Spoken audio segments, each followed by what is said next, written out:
សួស្តីបងប្អូនតិចក្រាញ់មកទៀតហើយចឹងនិយាយថាយើងមកធ្វើការកាត់សម្អាតកញ្ចក់តិចក្រាញ់ណាកញ្ចក់ហ្នឹងដោះមកវារៀងលក្ខណៈក្តោបសាច់ចឹងហ្នឹងហើយតែពេលវាក្តោបទៅវាគៀបជាប់សាច់ហើយណាប់ចិត្តអើយមានអីទេរាល់ថ្ងៃកាត់សម្អាតស្បែកកញ្ចក់ក្រិនហ្នឹងហើយកាត់កញ្ចក់ដែលដុះគៀបហ្នឹងយើងធ្វើការកាត់ហើយយើងកាត់ទាញវាមកឲ្យវាអស់ពីខាងក្នុងមកចឹងណាហ្នឹងហើយកញ្ចក់ជើងគាត់នេះមើលទៅក្តោបទូវាចាក់គៀបជាប់សាច់អញ្ចឹងណាយើងមិនសាច់នៅគៀនហ្នឹងឬក៏កញ្ចក់អីហ្នឹងយើងកាត់យើងផ្អៀងកាត់វាបន្តិចហ្នឹងមកកាត់ទាញវាមកអស់មកវារឹបចូលសាច់ទៅវាល្មមឈឺល្មមចឹងណាណាប់ចិត្តឃើញអត់យើងកាត់ហើយយើងធ្វើយកតែឆ្កេះគៀកវាមក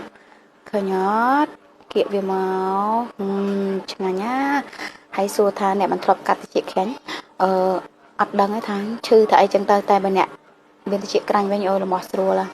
បនអត់តិចកាត់ឲ្យទេបើសិនណាកាត់ហើយនៅតែនេះគេមិនមកកាត់ទេកាត់ឲ្យវាស្រួលជើងវាធូរដូចថា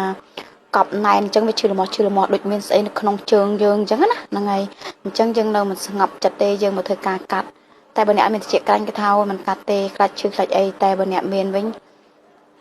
បនអត់តនេមកកាត់តិចក្រាញ់ចាញ់ហ្នឹងហើយ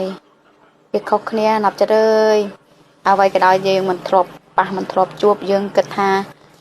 យើងអត់ដឹងពីទុកលំបាករបស់គេគឺថាតិចក្រាញ់ហ្នឹងហើយនៅមិនសុខយល់អត់ហ្នឹងហើយយើងកាត់កញ្ចក់បានមួយដុំមកបន្តិចក៏ធូរឆ្កឹះសាច់បានមួយដុំក៏ធូរជើងហ្នឹងដូចថាធ្ងន់ជើងហ្មងបើមានតិចក្រាញ់ណា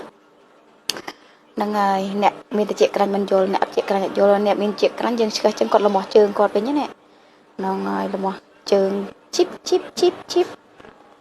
ឥឡូវយើងគៀកអស់ហើយកាត់លេងវាមកតែពេលយើងដកមកធូរជើងគាត់ក៏ថាអស់ហើយធូរហើយយើងច្បាច់ចឹងវាអត់មានស្ទើមានអីទៀតទេណាហ្នឹងហើយបើសិនណាឆ្កឹះអត់តាន់អស់គាត់ថានៅទេហ្នឹងណា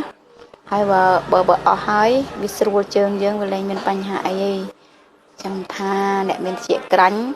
បណ្ដឹងអ្នកកប់កញ្ចក់បណ្ដឹងហៅកប់កញ្ចក់ហ្នឹងជាក្រាញ់តែមួយហ្នឹងហ្នឹងហើយខនកប់តិចកប់ច្រើនឥឡូវយើងលេងបាញ់ទឹកឲ្យស្អាតរួចរាល់ហើយណាប់ចិត្ត